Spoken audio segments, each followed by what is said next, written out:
0,1 mă. 0,1. 23, 9, el și 23, așa repede. Cum au calculat așa? Păi că e calculator, nu e așa. A? E calculator. Nu e asta problema. Să vezi și aici. Uite-te cum fac. Să vezi aici. Ce, tot să ai și? Diana. Păi nu mă. Nu, e Corio. Deci vrei să spui că asta... Asta e cea mai pentru română, nu vă pot spune. Du-te, bă, Da, dai. da, zi, mai zi ceva. Du-te, frate, că mă fac antrenament. Uite-te și tu picioare, uite-te și tu. Să vezi ce nu te-ai dat. A? Păi știu, Da, dar... bă, dar asta e... Bă, da, e de joc, pe bune.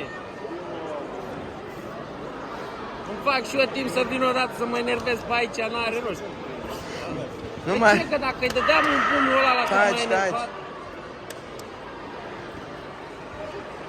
Mă îmbați el cata pe mine. Eu și dacă intru acum după 4 ani. Păi serios acum.